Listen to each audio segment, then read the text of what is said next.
Welcome to the HCI family of podcasts. We're your source for personal, professional, and organizational growth and development. We share our own original research, explore industry trends, and interview executives and thought leaders from across the globe. Join us for practitioner-oriented content around all things leadership, HR, talent management, organizational development, and change management. Maximize your personal and organizational potential with the HCI family of podcasts. Kavita Singh Gilchrist and Raphael Williams, welcome to the conversation today. Thank you. Thank you. It's a real pleasure to be with both of you. You're joining me from New York. I'm south of Salt Lake City in Utah. And today we're going to be talking about empowering resilience and nurturing motivation and self-care amid DEI challenges. Really, really important topic right now. I think it's always important.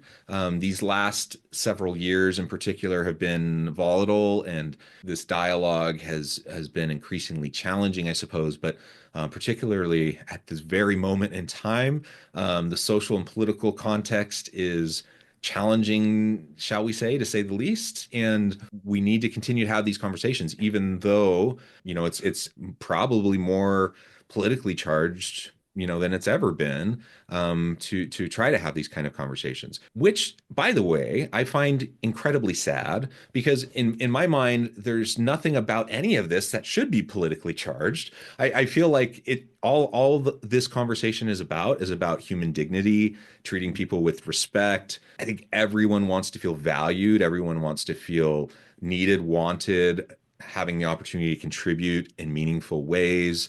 I think we all want that. And I think for the most part, we all want that for each other. But for some reason, we get caught up in culture wars and the rhetoric and all this stuff. And so then DEI gets vilified, and then we start to have corporations doing this and that and the other with their programs and boycotts and political parties and all of this stuff, right? And it just becomes this big mess. And so that's where we are at this very moment in time. And amidst that, you do all of your great work. And so I applaud you for what you continue to do, given the messy context. As we get started, and before we start this really fun conversation, I wanted to share bios with the audience. Raphael Williams serves as Senior A&D Manager for Allsteel, a leading innovator in workplace furnishings and architecture product solutions. He also serves as Equity Council co-chair for the International Interior Design Association's New York chapter. He aspires to educate and inform the architecture and design community on various justice, equity, diversity, and inclusion initiatives, such as Equity Council's JEDI Action Lab series. Kavita Singh Gilchrist is co-founder and managing partner of Racial Equity Partners, a national consulting practice that has helped 30-plus organizations build skills and pathways to advance racial equity, diversity, and inclusion. Before REP, she spent 20 years designing programs with education and community-based nonprofits, working to help people navigate inequitable systems by shaping inclusive services that benefit all people and positively impact their life outcomes. Kavita is also founder and director of Made for Me Books and lives in Harlem with her family. Again, pleasure to have both of you with me today. Before we launch on into the conversation, is there anything either of you would like to share by way of background, personal context? Just that, Racial Equity Partners has been around doing this work for the last 5 years during a time where it feels really oppressed, because it's coming from our own government in so many ways. Yeah. And it's a tough slog, and yet resistance has always been there. Raphael and I, we've talked about that a lot through the work that we do together with the Equity Council. The resistance has always been there. It takes different shapes and forms. It often feels for some people like it's new. So while we may need some new strategies given where it's coming from, right? It is different. It's certainly different. Resistance has always been there. And so this work has, maybe it hasn't been as vilified and as blatantly kind of oppressed as it is being right now. And yet we persist. And we're excited to have this conversation, particularly around self-care, because for those of us who need to continue to advocate and will persist and continue to advocate, we need to make sure we're caring for ourselves and caring for each other in community together. So we're really excited that you wanted to have this conversation today. Yeah, awesome. Thank you.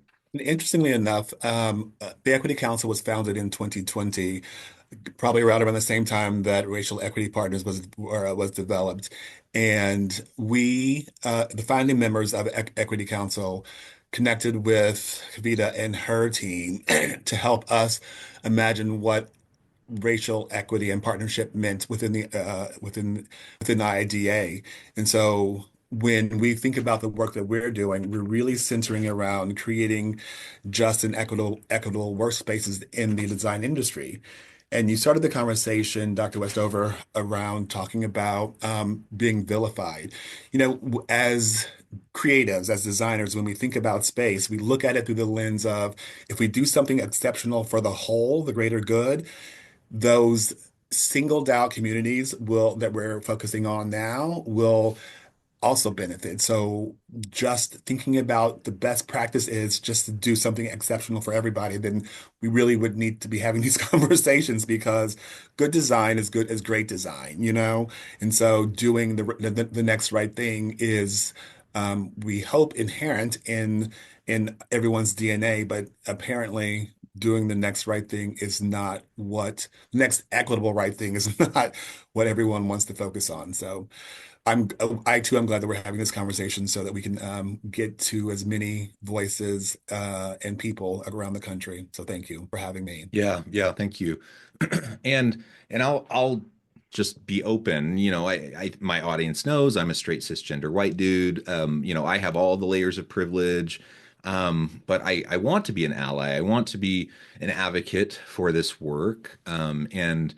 And I recognize that despite the layers of privilege that I may have, that if one person or one group is marginalized or oppressed, that it does hurt everybody, even privileged people, like and when we help one group, we lift everybody. Like a rising tide lifts all ships. And to your Absolutely. point, like great design helps everything, helps everyone. Great equitable systems help everyone.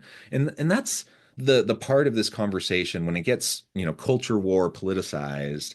That's the part that gets lost. Like I think people start to think, that somehow if you're creating more just and equitable systems, somehow you're taking away from traditionally privileged groups, and that's just not the case. I don't like if I step back and look at it, I'm like, I don't feel threatened because other groups are going to be given more equitable access.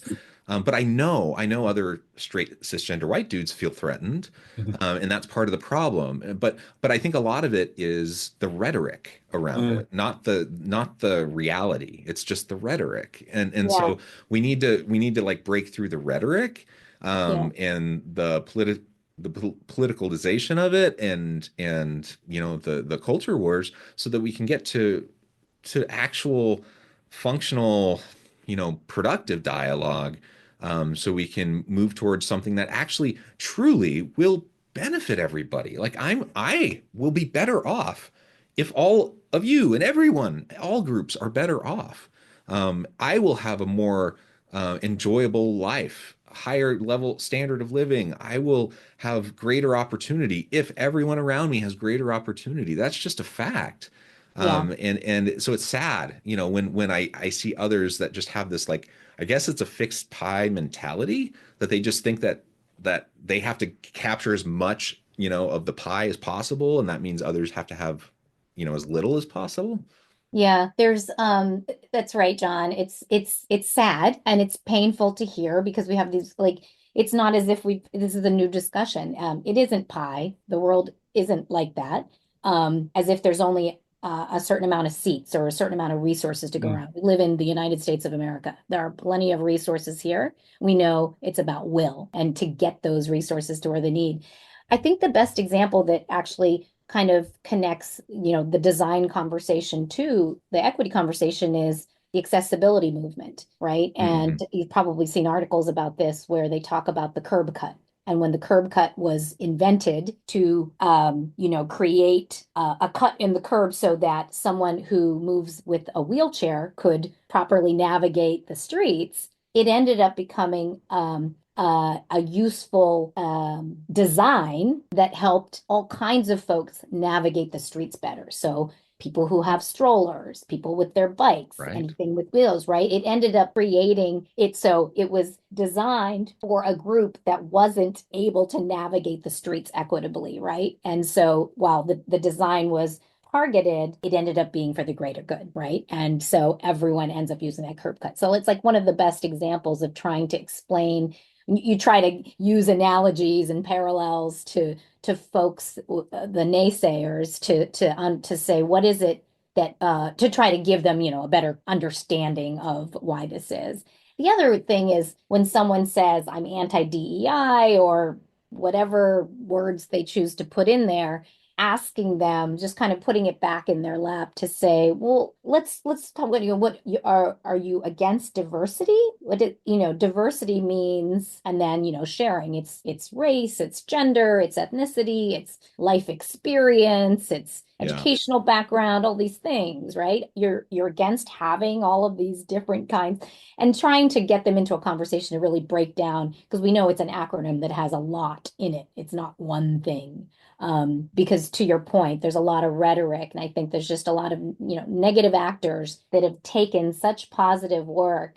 And to your point, it feels like things are being taken away. Well, we're so far away. We've just, every decade we make some gains and then they get pulled back. If we were anywhere close to taking over in terms of people of color taking over, I would have no work to do, right? I mean, we are going into Yeah. places that are continue to be mostly white spaces, majority, Right. let's say not mostly, but majority, right? And that's the thing. What's going on? What are the solutions that we create? And you de-bias the hiring process. That's what we do. We go in and we help organizations learn how to de-bias the process of interviewing and recruitment and things like that. So everyone has fair access. Everyone gets the same questions, right? Not just the person of color that we're hoping to increase the number of. It's a hope, but ultimately the practices are very equitable and supposed to fairly treat everyone. Yeah, I love that absolutely. you referenced the curve cut effect, because when we think about inclusive design, that we always feature that secondary effect of like all the work that people, all the different types of people that have benefited from that small tweak that was targeted for one audience. And with that, if we think about how we educate the masses so that we can sort of overcome that but so that we can effectively overcome this mis and disinformation that people are hearing about what the benefits are for the certain things that we do that to help uplift certain communities, and that they better understand that those things can and oftentimes will always assist them in their path forward. We as a whole would be so much better off. I think that as we think about all the work that we're doing and all the negative energy that keeps coming our way, we get into this constant headspace of, oh my God, what am I going to do next? What do I do? What do I do next? And how am I going to do it next? And then from a spatial standpoint, we love that we can create spaces that help you sort of disconnect from all those anxieties, because we're supporting in design, people with different physical abilities, different with Yeah. mental abilities, that neurodiverse population, to those that population that might be activated by some form of trauma that gets activated as they're entering a space. So this work is really magical on so many levels because it really thinks about the whole of the well-being conversation for people. And so as we think about this diversity, equity, and inclusion and belonging conversation, it should not be so difficult to think that what we are suggesting is something that will benefit you as a straight white man, me as a gay black man who has a white husband. Do you know what I'm saying? Right. It's Yeah. there's all of that. It's just so depressing that we are in this space because of some, I'm just going to say what I'm going to say, from a select group of insecure people. Right. And, Yeah. and I'll hit pause. Yeah. Yeah. Well, I mean, what's the quote is like, when you're accustomed to privilege, equality feels like oppression. So, Mm, John, Yes. you said at the beginning, you don't get it. I don't get it either. Ref doesn't get it. Like, what is it that you feel is being taken away? And so we do need more allies like yourself, John, who can have the conversations because sometimes a person of color's voice is not as perceived as valuable. And so the more we can focus, we talk a lot about allyship with the Equity Council and in our sessions, and how, often we'll go into an organization and perhaps a leader that we're working with is trying to figure out how to like get a work group together, their diversity and inclusion work group, and they'll look to the staff of color to kind of Right. help lead the way, but they're kind of conflating creating a space mm, for people to feel psychologically safe and able to access, and yet they have to do all the work too. So there's Right. something in the middle of needing more allies. And then often white folks will be like, oh, that's not my space because I don't want to take space. So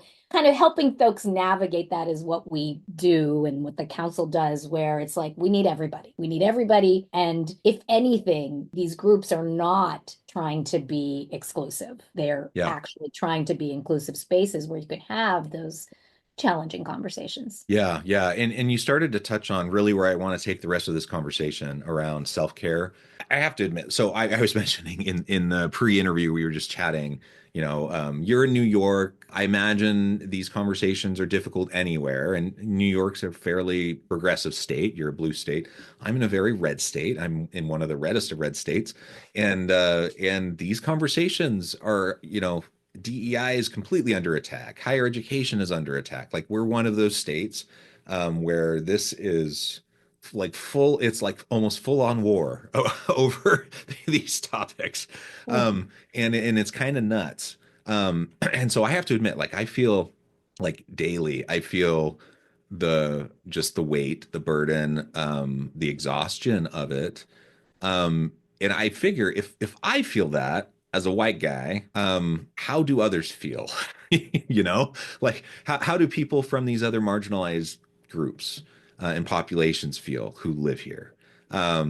It's got to be just overwhelming for them, and so anyone trying to resist, to push back, to just create space for healthy conversations, it does become a real challenge to maintain just positive energy and the self-care piece becomes more important than ever. So maybe you can talk to us about like what you suggest as you go into organizations, um, so that people can make sure that they're doing things in a sustainable way. Because the last thing we want is for people, really well-intentioned people, to just like burn themselves out and then all of a sudden, throw their hands in the air. I'm beating my head against the brick wall. I can't do it anymore. And then you lose your people, you lose your allies, you lose your the people that are trying to make the effort to make change. The exciting thing about this work is that ultimately it's really rewarding. So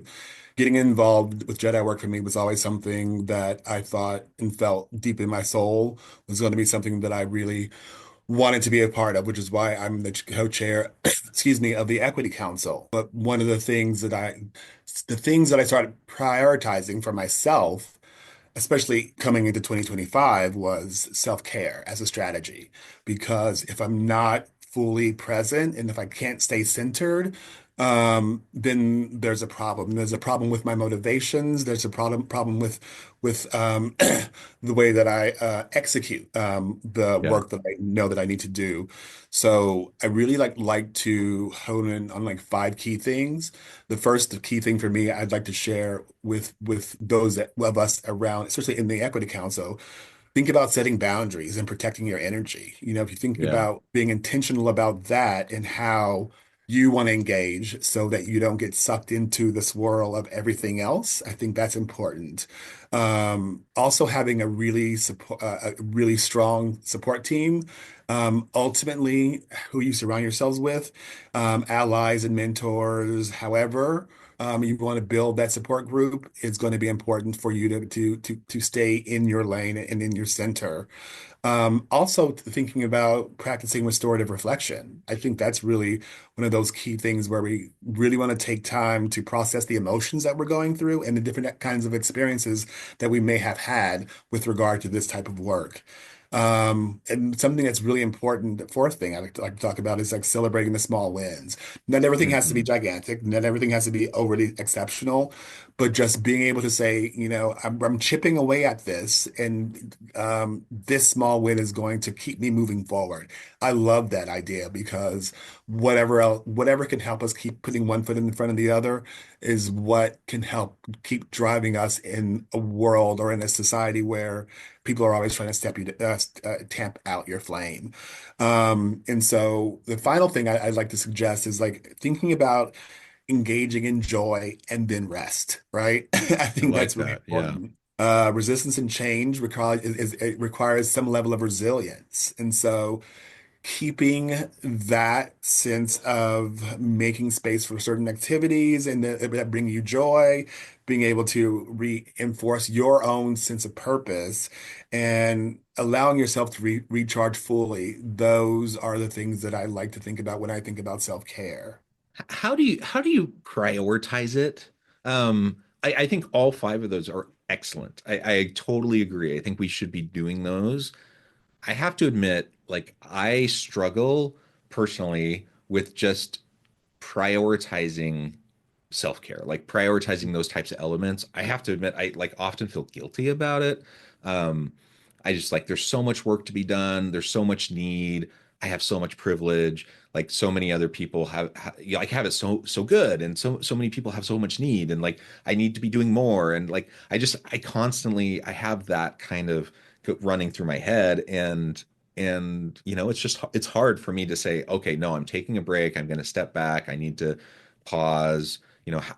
How do you quiet that voice in your head enough so that you can actually like recharge? Because on the one hand, I don't want to completely quiet it, right? I want to have that drive. That drive is a good thing, Yeah. but I recognize that I can't run endlessly. Like I have to rest. I have to recharge. Kavita, I'll let you interject, but I want to say one of the things that Kavita has like beaten into us, which I love, is like this idea of the suggestion of setting boundaries and protecting your energy. And I think that's where you start, and that's where you have to like it starts and ends there because you have to remember what are my boundaries, what are my boundaries, what are my boundaries, and how is this impacting me? And so I would Mhm. suggest my first priority is always my center. Mm, Yeah. But I also always want to remember, even though it was like fourth on my list, celebrating the small things, those things, because it will always get overwhelming. But if you can remember one step at a time, it'll keep you in a saner headspace than if you try to just do it all at once and not allow yourself to turn off, if you will. hmm hmm Yeah, yeah, that's so good. It's the celebration and the boundaries. I mean, the fact is, when we look at health outcomes, right? What is the number one leading cause of whatever disease we're going to talk about? It's stress. Right. Stress. And John, I am right where you are. I'm like, an Energizer bunny. I go, go, go, go, go. I have a lot of privilege. I don't deserve, and not that I don't deserve it. I guess I don't think that way, but it's like I'm like, I've got the capacity, I've got the energy, I'm going to keep going. And yet, when you're doing JEDI work, DEI work, inclusion work, self-care isn't optional, right? It's Yeah. essential. It's essential. And, after partnering with all the organizations that we have and watching the council, which is just major plug here, they are all volunteer and they are amazing. So if I go to an event with them, it is self-care because I come home feeling you find your people, you talk about the important things, we get some solutions to some things, and you're just in community. So just remembering that it's not optional, it's essential, right? Do your boundaries, as Raphael said. Like, it doesn't mean that you can just say not right now. You don't have to say no. It's hard for us to say no when you are a go, go, go person. So you just say not right now. Remember not to always say yes. I think you have to schedule it. I think that I've found that, right? Those things that fall off the list were never scheduled into your calendar. So whether it's the dance class that you've found or the morning meditation, I find that especially if you are a go-go, you probably have a calendar. So like scheduling really helps. But you have to develop rituals that replenish you. Otherwise, it will always feel like a slog. You have to be in community. I mean, this transformative change is what we're seeking, and it doesn't happen over weeks or even months. It's years. It's a lifelong commitment. It's the long haul Yeah, for sure. for And sure. you will burn out if you don't recharge, and that's just the reality. Yeah. Well, Kavita and Raphael, this has just been a great conversation. I note the time. I'm sure we could go on for forever, but I also need to let you go and get on with your busy days. So, before we wrap things up, I just wanted to give you a chance to share with the audience how they can connect with you, where they can find out more about your work, your teams, the good work that you're doing, and then give us a final word for today. Ladies first. Thank you. Well, so my organization, we are continuing to do the good work, even though, and even with our volatile name of Racial Equity Partners, we're not changing it. We're sticking to it because we think that if you can really figure out the issues with race and ethnicity and why it's so complicated here, that you can end up figuring out how to just appreciate all identity groups. So we're Racial Equity Partners, www.racialequitypartners.com. We're a consulting practice. I've got a team of about 5 consultants. We're small yet mighty. And we do organizational assessments, right? You can't figure out what your organization needs to do until you take a pulse on where you are. So we help you do assessments. We do lots of trainings. That's what we do with the council. We love doing trainings, give you time to have important conversations, coaching, all kinds of organizational development services. Yeah, so we'd love to read. And I think my final word would be just, when people understand how their specific actions, like every action you take, however small it is a step forward. And so don't ever think that it's too little. As long as you're doing something, it matters, right? Because however small, it really will contribute to meaningful transformation. And hopefully it helps you just continue to find the energy to persist. Because the work will continue, and we're here to help make sure that it happens. Love it. Love it. Raphael?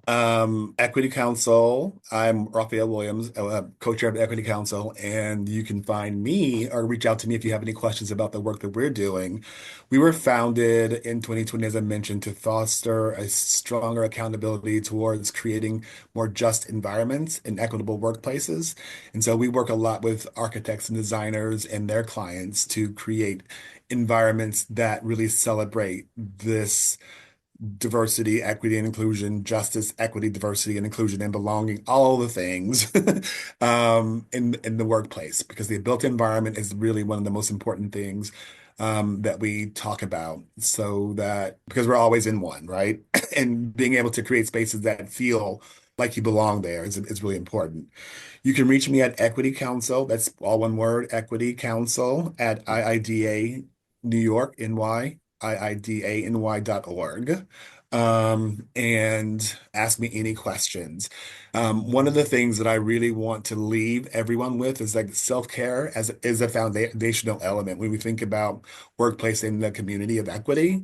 And that's not a luxury. It's really a necessity. And so it's going to be important for us to think about how we might take time to prioritize ourselves in self-care, because we know that in that you build this level of resilience, and things get a lot more clear, and your emotional capacity gets a little bit bigger so that you can keep that keep activated and keep your advocacy for inclusion and diversity and all the inequities that I think we're all experiencing. But it allows us to create and foster a more meaningful change. So burnout is not something that we're looking forward to doing. So take time and prioritize yourself as an important entity to the success of your movement. Wonderful, wonderful. Thank you both. This has just been a real pleasure. I encourage the audience to reach out, to get connected, find out more about what Kavita and Raphael can do for you. And as always, I hope everyone can stay healthy and safe, that you can find meaning and purpose at work each and every day. And I hope you all have a great week.